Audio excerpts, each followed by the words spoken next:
It was a gamble that Japan could not afford to lose. A high-stakes battle in the vast expanse of the Pacific, where a single mistake could mean the destruction of an entire fleet. The Imperial Japanese Navy, confident after months of sweeping victories, sought to deliver a crushing blow to the United States at Midway. But unknown to them, their every move had already been anticipated. What followed was a battle that would change the course of World War II and rewrite the future of naval warfare. Welcome to ASMR War History, where we explore the battles that shaped the world with a calm and immersive approach. Tonight, we will be covering the epic Battle of Midway. But first, if you enjoy military history presented in a calm way, be sure to like this video and subscribe for more battles. Your support helps the channel grow, and I truly appreciate it. And to my World War I listeners, you may notice I'm starting to pivot from that war to explore other conflicts. If there is a World War I topic or battle you would like covered, please leave a comment and I will provide that for you in a future video. A tailor-made episode just for you, so to speak. Now, with all that out of the way, let's begin with an overview of this legendary naval engagement, the Battle of Midway. The Battle of Midway was a defining moment in the Pacific War, a clash of fleets that would alter the course of World War II. It took place from the 4th to the 7th of June 1942, just 6 months after Japan's surprise attack on Pearl Harbor, and 1 month after the Battle of the Coral Sea. At its heart was a bold Japanese strategy, orchestrated by Admiral Yamamoto, to lure out and annihilate the US Pacific Fleet, targeting the aircraft carriers that had escaped destruction at Pearl Harbor. But instead of dealing a crushing blow, the Imperial Japanese Navy would suffer one of the most devastating defeats in naval history. Japan's objectives were clear. Following the Doolittle raid on Tokyo in April, a strike that humiliated Japan's leadership, the Imperial Navy sought to expand its defensive perimeter across the Pacific.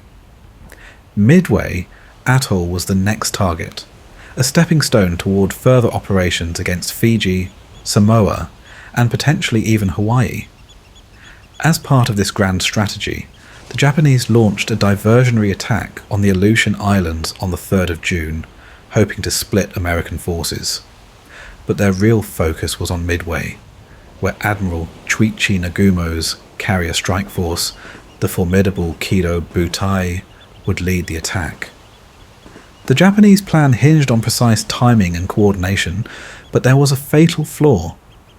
Yamamoto's forces were spread too thin, unable to fully support each other in battle. Worse still, what the Japanese did not know was that their communications had been compromised. American codebreakers had cracked Japan's naval cipher, allowing the US to anticipate their every move. Admiral Chester Nimitz, commander of the Pacific Fleet, seized this opportunity. He positioned his own carriers, led by Admirals Frank Jack Fletcher and Raymond Spruance, near Midway, ready to spring an ambush. At dawn on the 4th of June, the Japanese launched their air assault on Midway, raining bombs upon the island's defences. But even as they prepared for another wave of strikes, the Americans struck first. Land-based bombers from Midway, followed by carrier-based aircraft from the US fleet, swept in to attack Nagumo's task force.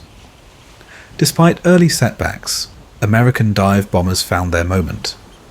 In a matter of minutes, 3 of Japan's fleet carriers, Akagi, Kaga, and Soryu, were engulfed in flames. The 4th, Hiryu, managed to launch a desperate counterattack, crippling the carrier Yorktown, but was ultimately hunted down and destroyed.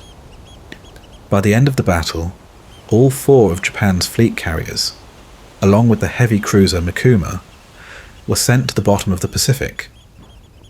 The Japanese losses were staggering, 3,000 men, including many highly trained pilots who could not easily be replaced. The Americans had lost the Yorktown and the destroyer Hammond, But the carriers Enterprise and Hornet emerged from the battle unscathed. The tide of war had shifted. Japan's ability to wage an offensive war was severely crippled, while the United States, with its vast industrial power, would only grow stronger. The Battle of Midway was not just a tactical victory, it was a strategic turning point. Alongside the brutal fighting at Guadalcanal, it set Japan on the defensive for the rest of the war.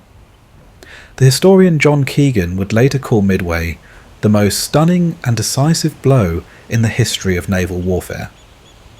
Craig Symonds compared it to the great battles of Salamis, Trafalgar, and Tsushima Strait, moments in history that reshaped the balance of power at sea. And for the men who fought there, it was a battle that proved the resilience, intelligence and bravery of those who took to the skies and seas in defence of their nations. And of course, with any battle of this magnitude, there was a lot that led up to it. So, as I like to say a lot on this channel, let's rewind. By early 1942, the Japanese Empire had secured a string of swift and decisive victories. British Hong Kong, the Philippines, British Malaya, Singapore, and the Dutch East Indies had all fallen, handing Japan control over vast territories and, more importantly, the critical oil resources of Southeast Asia. With their initial objectives achieved, Japan's military leadership turned to the next phase of their campaign.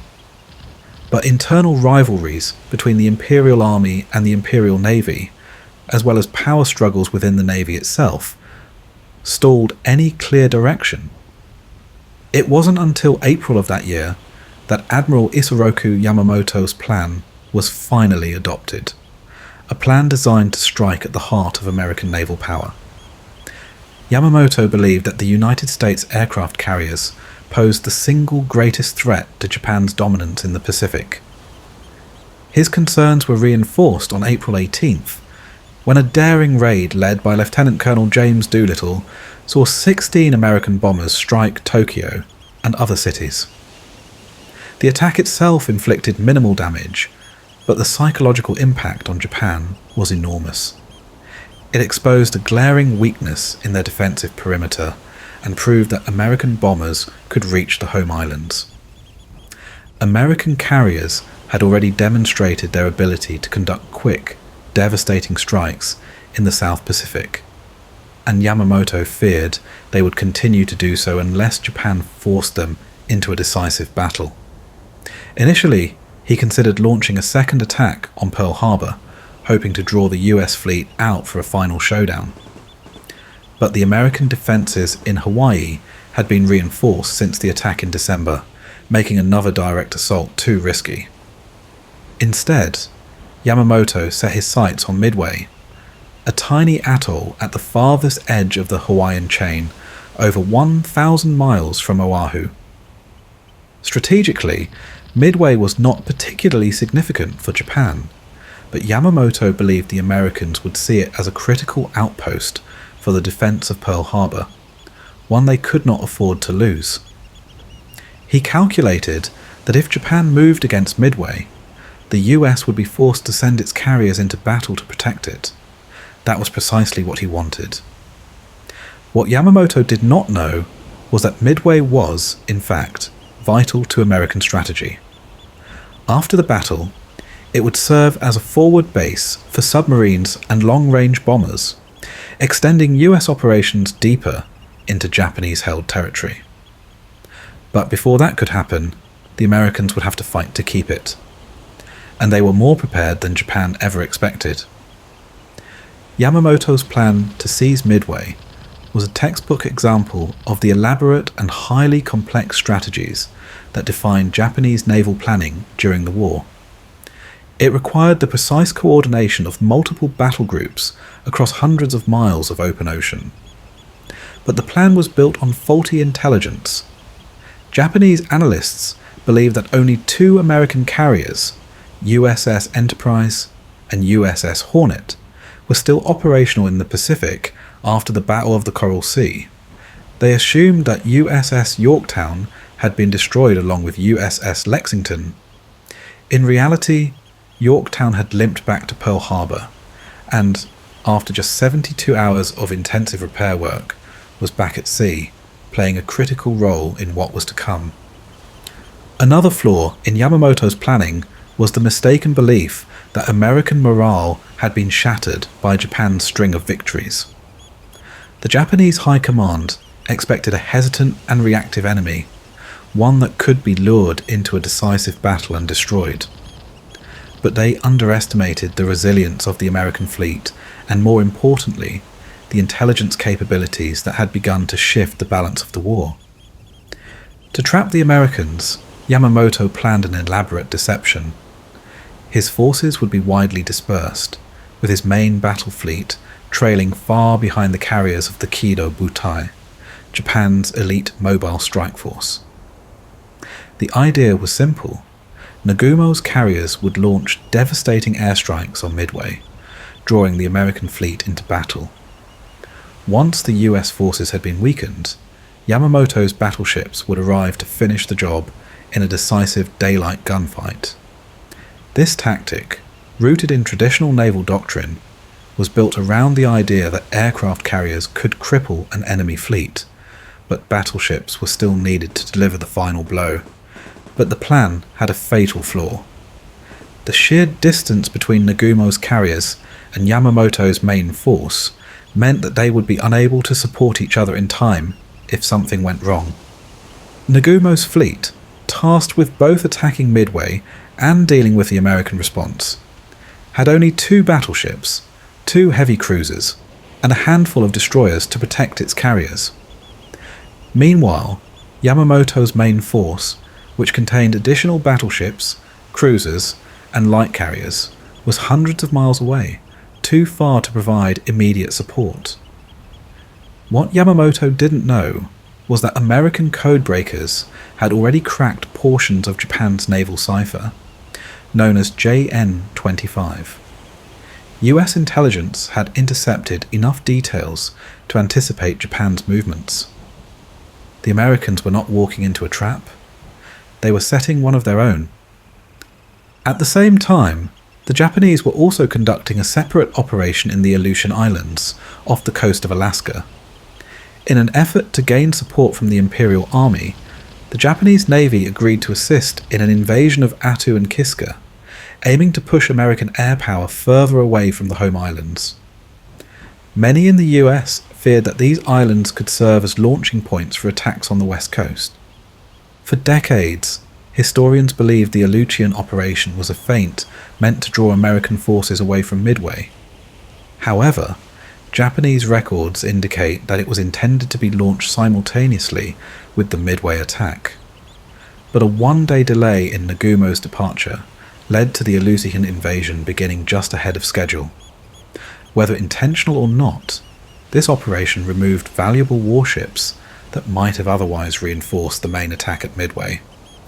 As Yamamoto's forces moved into position, the stage was set for a battle that would determine the course of the Pacific War. But the Japanese fleet was sailing into an ambush they never saw coming. To stand a chance against the Japanese fleet, which was expected to bring 4 or even 5 carriers to battle, Admiral Chester Nimitz needed every available aircraft carrier. He had Vice Admiral William Halsey's Task Force 16, consisting of USS Enterprise and USS Hornet, but Halsey had fallen ill with shingles and was replaced by Rear Admiral Raymond Spruance. In addition, Nimitz recalled Rear Admiral Frank Jack Fletcher's task force, including USS Yorktown from the South Pacific. Yorktown had taken heavy damage just weeks earlier at the Battle of the Coral Sea. Japanese intelligence believed she had been sunk, but they were wrong. Estimates suggested several months of repairs were needed, but with no time to spare, the repair crews at Pearl Harbor worked around the clock. In just 72 hours, Yorktown was patched together. Her flight deck was repaired, damaged sections of her hull were replaced, and engineers continued working even as she set sail. The ship was battle-ready, though only for 2 or 3 weeks at best. Yorktown's air group had also taken losses at Coral Sea, so replacements were pulled from wherever they could be found. Pilots from USS Saratoga were transferred, and Lieutenant Commander John Thatch, an expert in aerial tactics, took command of a reassembled fighter group. Some of these pilots were inexperienced, and in one tragic accident, Thatch's executive officer was killed during training. Saratoga herself was still undergoing repairs and resupply, meaning she would not be able to reach Midway in time for the battle. Meanwhile, Midway itself had been reinforced with whatever air power could be mustered. Patrol bombers, dive bombers, and even 6 brand new TBF Avengers were stationed there. The Marine Corps scrambled every aircraft it had, including outdated Brewster Buffalo fighters, while the United States Army Air Forces contributed 17 B-17 Flying Fortresses and 4 Martin B-26 Marauders armed with torpedoes. In total, 122 aircraft were stationed at Midway, many of them obsolete, but they would have to do. While the Americans scrambled to prepare, the Japanese had their own problems. In the previous month's Battle of the Coral Sea, Japan had lost the light carrier Shoho and had seen the fleet carrier Shokaku heavily damaged. Meanwhile, Zuikaku had lost nearly half its air group and was stuck in port awaiting replacements. Unlike the Americans, the Japanese did not swap squadrons between carriers. Instead, they insisted that each carrier's air group train as a single unit. As a result, Japan made no serious attempt to prepare Zuikaku for battle, and Carrier Division 5, which included 2 of Japan's most advanced carriers, was left out of the operation entirely. That meant Vice Admiral Chuichi Nagumo's force was reduced to just 4 carriers: Akagi, Kaga, Soryu, and Hiryu. In total, his fleet carried 248 aircraft. Powerful, but not quite at full strength. Worse still, the war had already begun taking its toll on Japan's ability to sustain its elite forces. Many of the aircraft on board had been flying combat missions since late 1941. Though they were well maintained, they were beginning to wear out. Meanwhile, pilot training programs struggled to keep up with mounting losses. In a desperate move, Japan pulled flight instructors from their training duties and sent them to the front lines. Nagumo's carriers also had major vulnerabilities. Japan's doctrine emphasized offense over defense, leaving its fleet with a dangerous weakness: what historian Mark Peattie called a glass jaw. The carriers could strike with devastating force, but they lacked adequate protection. Their anti-aircraft defences were limited, their combat air patrols were too small, and early warning systems were inadequate. Unlike the Americans, who had started deploying radar on their ships, the Japanese relied entirely on visual scouting. Worse yet, the escorting warships were spread out in a scouting formation rather than positioned closely to provide anti-aircraft cover. Japan's reconnaissance efforts leading up to the battle were also in disarray. A line of submarines meant to detect the American fleet had been delayed, allowing Nimitz to position his forces at a secret location known as Point Luck without being spotted. Another attempt to scout Pearl Harbor using long-range flying boats failed when the Japanese discovered that their refueling base at French frigate Shoals had been occupied by the United States Navy. Japanese radio operators did detect increased American submarine activity and message traffic, signs that the Americans were preparing for something. This information reached Yamamoto before the battle, but he assumed Nagumo had received the same intelligence. To avoid giving away his own position, he refrained from sending a warning. In reality, Nagumo either never received or chose to ignore the signs of an impending American response. Meanwhile, the Americans had a critical advantage: intelligence. For months, United States cryptographers at Station HYPO had been working to break Japan's JN-25 naval code. By early May, they intercepted messages referring to an upcoming operation at AF. Suspecting that AF referred to Midway, the Americans devised a test. They sent out an uncoded radio message falsely claiming that Midway's water purification system had broken down. Shortly after, Japanese operators transmitted a message stating, "AF is short on water." That confirmed it. Midway was the target. By the end of May, American intelligence had pieced together Japan's entire plan. They knew when the attack would come, which ships would be involved, and how the fleet was organized. They also knew that the Japanese had made a fatal mistake. They had divided their forces into multiple task groups that were too far apart to support one another. Admiral Nimitz did not have numerical superiority, but he had something even more valuable: foreknowledge. The Americans had turned Japan's own strategy against them. Midway would not be the ambush that Yamamoto had planned. At dawn on the 3rd of June, a US Navy patrol aircraft spotted the Japanese occupation force hundreds of miles southwest of Midway. Mistaking this for the main fleet, 9 B-17 bombers took off from Midway at midday and attacked 3 hours later. They reported hits on 4 ships, but in reality, the bombs missed their targets entirely. Early the next morning, a PBY Catalina aircraft managed to land the first blow of the battle, striking the Japanese oil tanker Akebano Maru with a torpedo, the only successful air-launched torpedo attack by the Americans during the entire engagement. On the 4th of June, at precisely 4:30 in the morning, Vice Admiral Chuichi Nagumo ordered the first Japanese air attack on Midway. 36 dive bombers, 36 torpedo bombers, and 36 Zero fighters took off in a carefully coordinated strike. At the same time, the Japanese sent out reconnaissance planes to locate any US forces. The search patterns were poorly planned, with too few aircraft covering far too much ocean. Adding to their troubles, one scout plane from the heavy cruiser Tone launched 30 minutes late, a delay that would have enormous consequences. Midway's radar operators picked up the inbound Japanese airstrike while it was still miles away.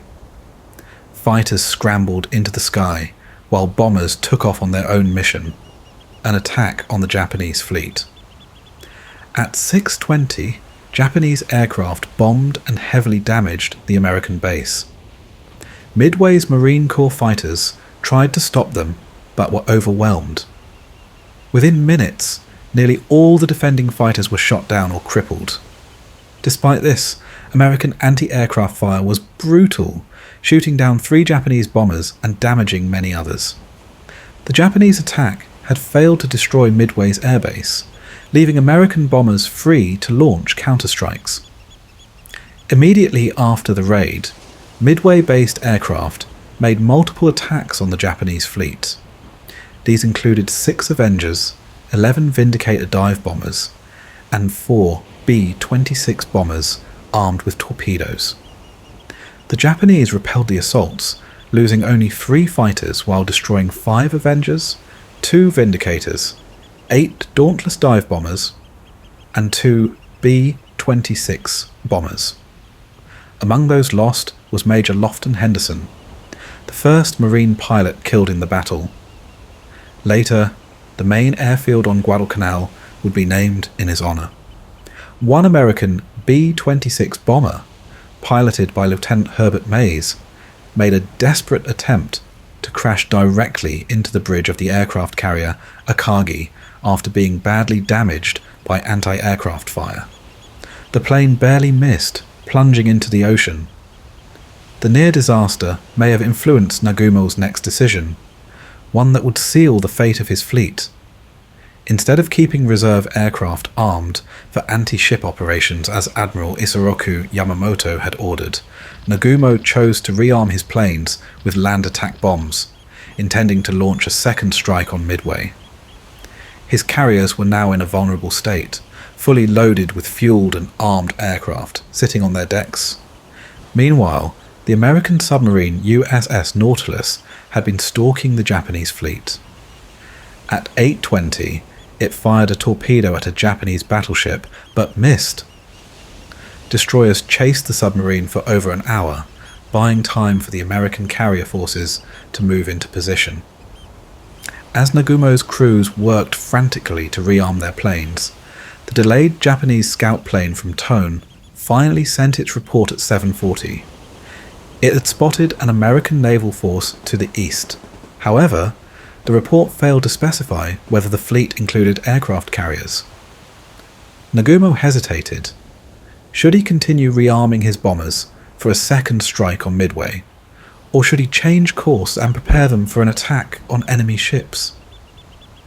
Another agonizing 20 minutes passed before the scout plane confirmed that the force included a single carrier. By then, it was too late.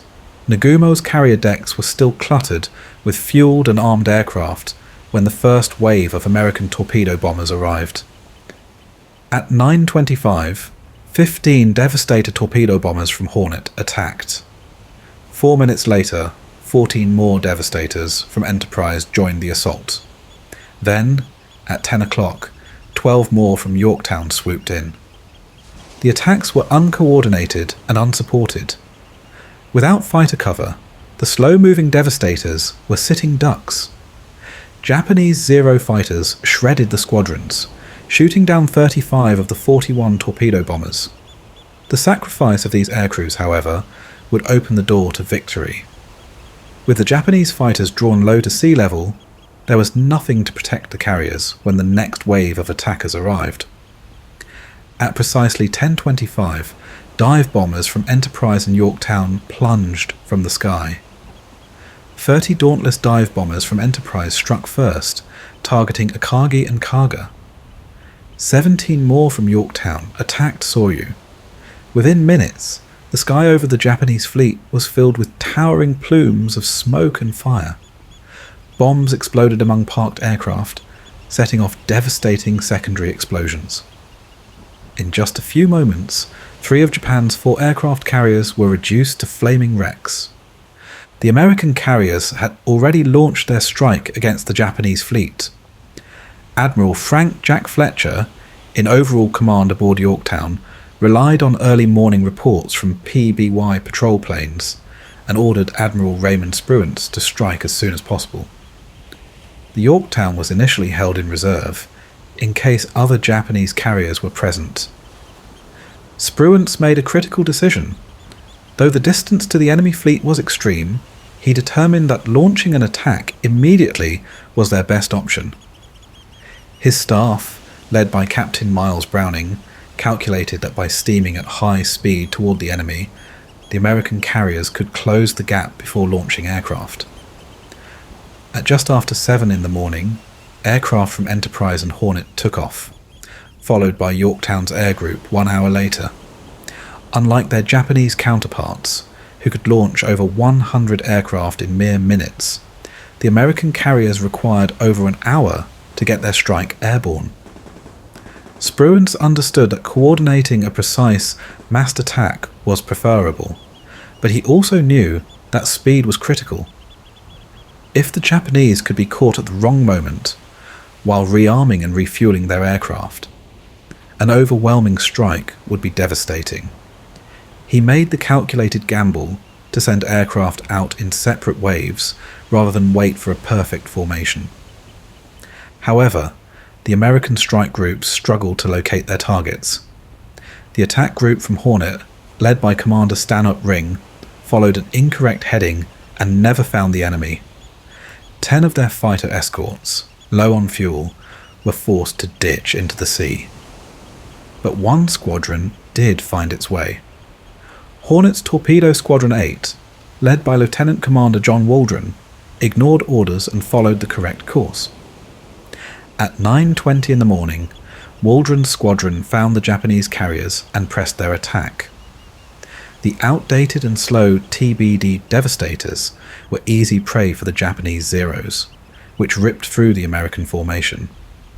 Every single plane from Torpedo Squadron 8 was shot down before they could score a single hit. Ensign George Gay, the only survivor, was left floating in the ocean, watching as the battle raged on. Minutes later, another group of devastators from Enterprise, led by Lieutenant Commander Eugene Lindsay, launched their torpedoes at the enemy carriers. They too were annihilated. Out of 14 planes, only 5 returned. Finally, 12 more torpedo bombers from Yorktown arrived and attacked at 10:10, only to meet the same fate. In total, over 40 torpedo bombers had been lost, with no hits to show for it. Their Mark 13 torpedoes, plagued with defects, either missed, ran too deep, or failed to explode. It was a devastating failure. But in death, these squadrons had accomplished something invaluable. The relentless torpedo attacks had pulled the Japanese air defences low and out of position. Their combat air patrol was now short on ammunition and fuel. At that moment, fate intervened. High above, 3 squadrons of dive bombers from Enterprise and Yorktown arrived at precisely the right moment. Led by Lieutenant Commander Wade McCluskey, the bombers had been searching for the enemy for hours. Running dangerously low on fuel, McCluskey made a fateful decision to continue searching, eventually spotting the lone wake of a Japanese destroyer. Following it led them directly to the enemy fleet. It was the perfect attack. The Japanese carriers were caught in the worst possible condition. Their decks were packed with fully fueled and armed aircraft preparing for their next strike. Fuel lines snaked across the decks, and bombs and torpedoes were stacked in the hangars. The chaos of the American torpedo attacks had delayed their launch, leaving them vulnerable. At 10:22, McCluskey's dive bombers struck. Enterprise's squadrons had planned to split their attack between 2 targets, Kaga and Akagi, but in the confusion, both squadrons dived on Kaga. The carrier was immediately engulfed in flames. Bomb after bomb tore through her decks, triggering massive explosions. The bridge was hit directly, killing the captain and most of his senior officers. Realizing the mistake, Lieutenant Richard Best of Enterprise diverted his own attack toward Akagi. His bomb struck the ship in a devastating location, the center of the flight deck elevator.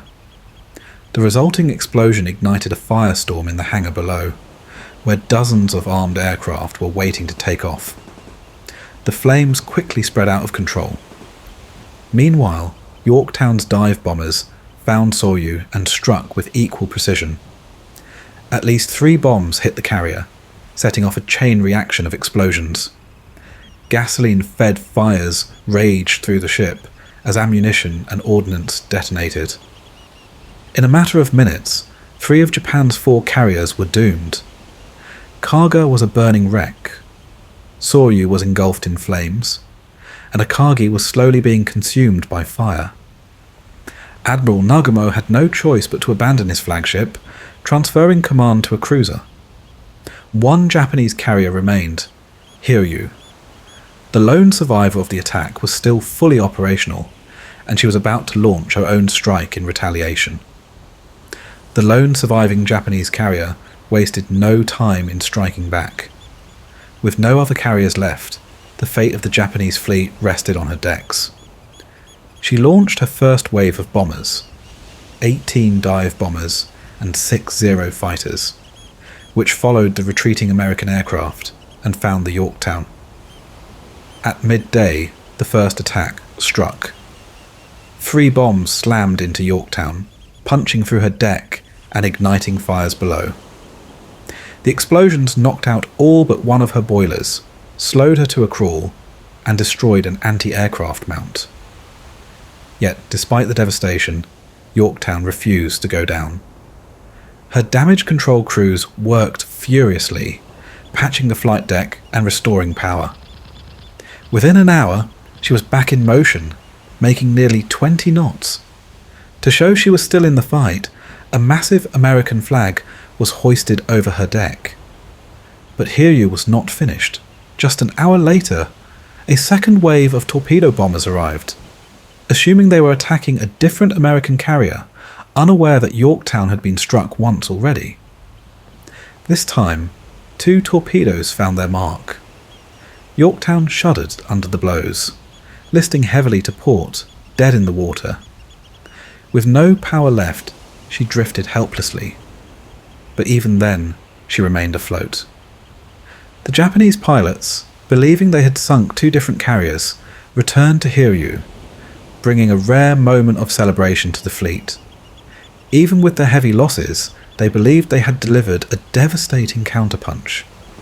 But as the sun began to set, their own fate was about to be sealed. A scout plane from Yorktown had found Hiryu, and the Americans wasted no time in launching their final strike. 24 dive bombers from Enterprise, and what remained of Yorktown's air group, now operating from Enterprise, streaked toward their target. More than a dozen Zero fighters rushed to defend Hiryu, but it was too late. The American bombers dove through the sky, releasing their payloads with deadly precision. At least 4 bombs, possibly 5, tore into Hiryu's decks. Explosions engulfed the ship, setting her ablaze. The carrier that had struck back so fiercely was now crippled and unable to launch another attack. On the deck of Enterprise, one of the bombers, piloted by Dusty Clyce, had made a direct hit. Hiryu was doomed. The crew fought desperately to contain the flames, but the inferno raged out of control. By nightfall, the order was given to abandon ship. The fleet withdrew, hoping to regroup, but there was little hope left for Hiryu. A Japanese destroyer fired a torpedo to scuttle the burning carrier, but still, she refused to sink. The next morning, a reconnaissance aircraft spotted Hiryu still afloat. For a brief moment, the Japanese hoped she might be salvaged, but soon after, she slipped beneath the waves, taking with her hundreds of crew, including Admiral Yamamoto, who chose to go down with his ship. As darkness fell, both fleets braced for what came next. Admiral Spruance, now in command of the American carriers, knew they had won a great victory, but he also knew that the Japanese fleet was still lurking in the Pacific. He decided to hold his position, not knowing what forces Yamamoto still had at his disposal. Meanwhile, Yamamoto debated his next move. Determined to strike back, he sent his remaining surface forces eastward, hoping to find and destroy the American fleet. A separate cruiser force was dispatched to bombard Midway, but as the night stretched on, his forces failed to find their target. By the time dawn arrived, Yamamoto knew the battle was lost. He ordered a full retreat. The next morning, the hunt was on. Spruance launched search and destroy missions, hoping to catch any lingering Japanese ships. His bombers found the heavy cruiser Mikuma, which had been damaged in a collision the night before. The American dive bombers pounced, hammering Mikuma with explosives. The cruiser was shattered, flames consuming her decks as she slowly sank beneath the waves. Nearby, the crippled cruiser Mogami limped along, barely afloat. She had suffered serious damage, but unlike Mikuma, she would make it back to Japan for repairs. The American bombers also struck 2 destroyers, Arashio and Asashio, leaving them battered and burning. Meanwhile, the Yorktown, still afloat but drifting aimlessly, had become a tempting target for the Japanese.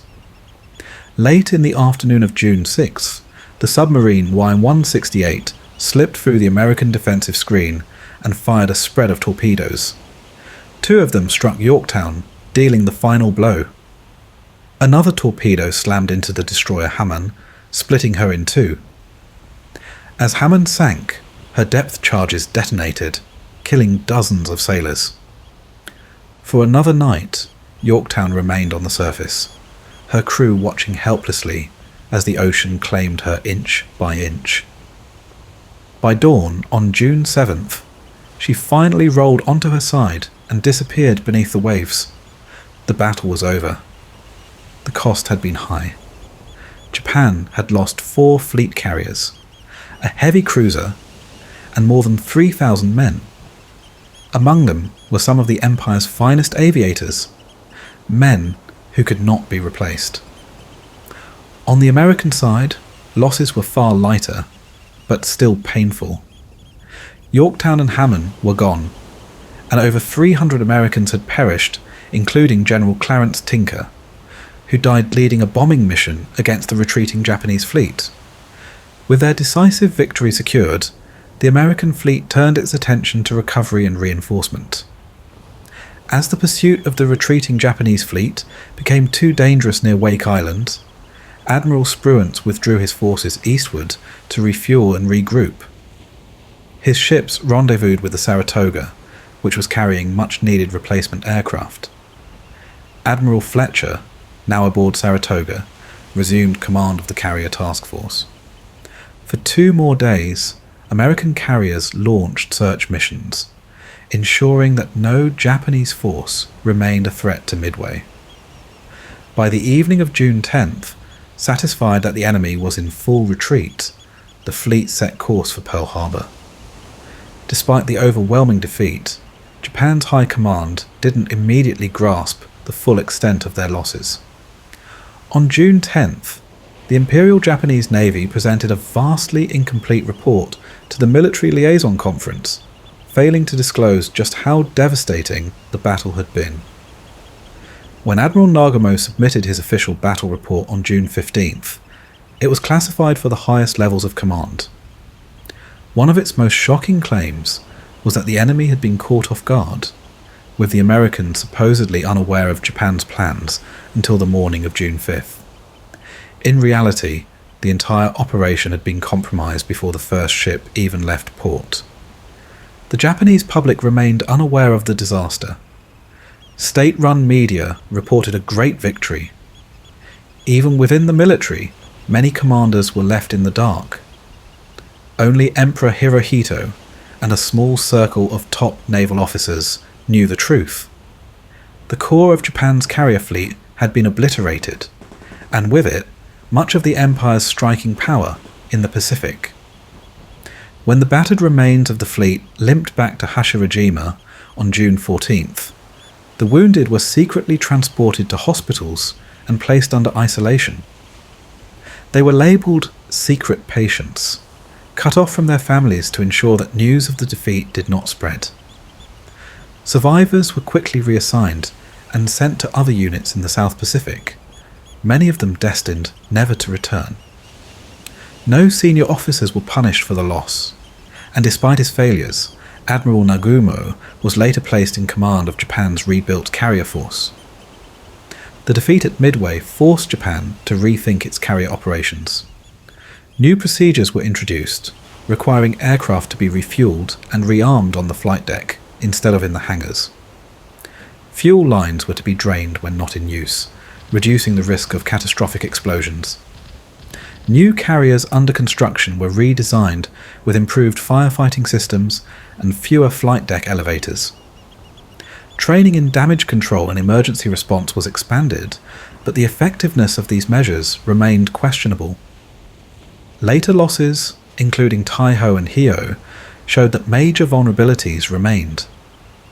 A far greater crisis, however, was Japan's rapidly dwindling supply of trained pilots. The loss of hundreds of veteran aviators at Midway and in the Solomon Islands campaign created a gap that could not be easily filled. Desperate for replacements, the Navy rushed new recruits through an abbreviated training regimen, sacrificing quality for speed. The result was a steady decline in the effectiveness of Japanese air power. While American pilots gained experience and refined their tactics, Japan's air groups steadily deteriorated, their losses mounting with each engagement. Midway had shown the power of American code-breaking, and the ability of intelligence to shape the course of battle. But the human cost of war remained ever present. Among the captured were 3 American aviators: Ensign Wesley Osmus of Yorktown, Ensign Frank O'Flaherty of Enterprise, and aviation machinist's mate Bruno Gaido, who had gained fame for shooting down a Japanese bomber during the attack on Enterprise in February. All three were interrogated by their captors before being executed. O'Flaherty and Guido were tied to water-filled kerosene cans and thrown overboard to drown. Osmus, refusing to go quietly, was murdered with a fire axe before his body was discarded into the sea. The details of these killings remained hidden within Japanese records for much of the war. Meanwhile, 2 Japanese sailors from the Mikuma were rescued from a life raft by the submarine Trout on June 9th and taken to Pearl Harbor. At least one of them cooperated with interrogators, providing valuable intelligence. Another 35 crew members from Hiryu were found adrift on June 19th. Rescued by the Ballard, they were taken first to Midway, then transferred to Pearl Harbor aboard the Sirius. The war in the Pacific was far from over, but Midway had reshaped its course. The once invincible Japanese fleet had been dealt a blow from which it would never recover. The Battle of Midway has long been regarded as the turning point of the Pacific War. It was the first major naval victory for the Allies against Japan, and it came at a critical moment. Had Japan won as decisively as the Americans did, the consequences could have been catastrophic. Midway Island would likely have fallen, leaving Saratoga as the only operational US carrier in the Pacific.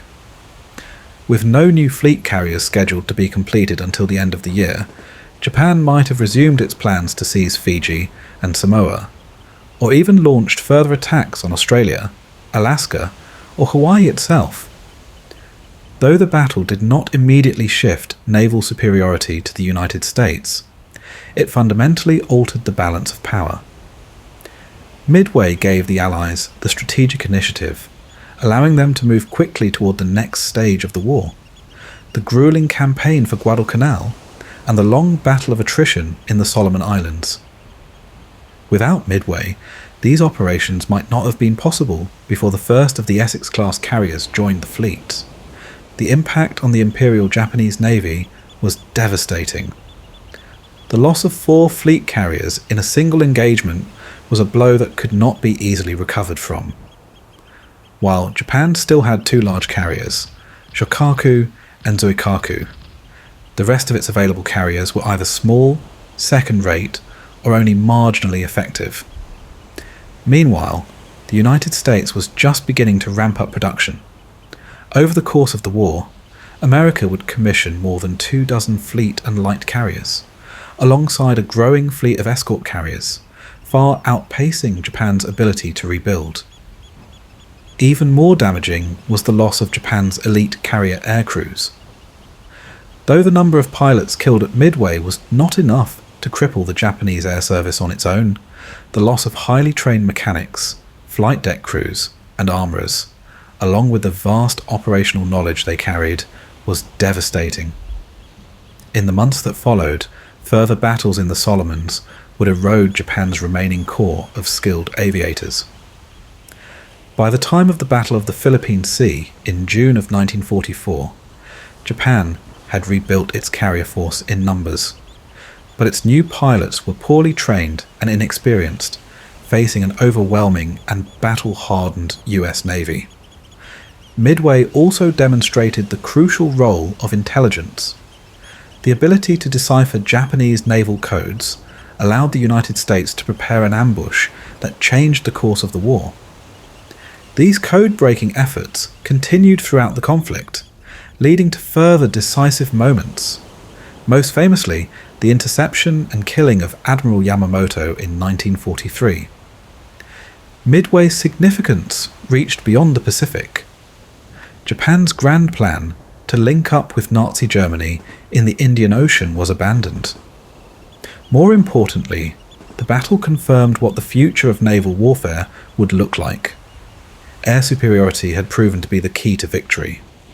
With the sudden loss of their main carriers, Japan would never again launch a major offensive in the Pacific. For decades, the wreckage of Midway's sunken vessels remained lost in the depths of the Pacific. The deep waters, reaching over 17,000 feet in some areas, made exploration nearly impossible. But in May of 1998, a team led by Robert Ballard finally located the wreck of Yorktown more than 16,000 feet beneath the ocean surface. The ship remained remarkably intact, still bearing its wartime paint scheme after more than 50 years on the seafloor. Efforts to locate the Japanese carriers took longer. In September of 1999, researchers found debris from Kaga, identifying part of its upper hangar deck. Then, in October of 2019, the research vessel Petrel, working alongside the US Navy, located the wreckage of Kaga at a depth of 17,700 feet. Only days later, they discovered a Kagi resting in nearly 18,000 feet of water. Midway's legacy endures, honoured in numerous ways. In 1949, Chicago Municipal Airport was renamed Midway International Airport in tribute to the battle. The name was also given to two US Navy carriers, first to USS St. Lo and later to USS Midway, which remains preserved as a museum ship in San Diego. Midway Atoll itself became a place of remembrance.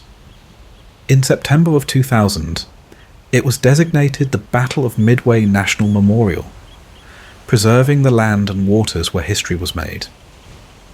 Other memorials exist across the United States, including Tinker Air Force Base in Oklahoma, named after Major General Clarence L. Tinker, who perished leading a bomber strike against retreating Japanese forces after the battle. The story of Midway has been told in books, films, and documentaries. In 1942, legendary filmmaker John Ford, a commander in the US Navy Reserve, was present on Midway during the battle. Despite being wounded, he captured footage of the Japanese attack, later turning it into the short documentary The Battle of Midway. The film won an Academy Award for Best Documentary and remains one of the most famous wartime records of the battle. Midway was more than just a battle. It was a moment that changed the course of history.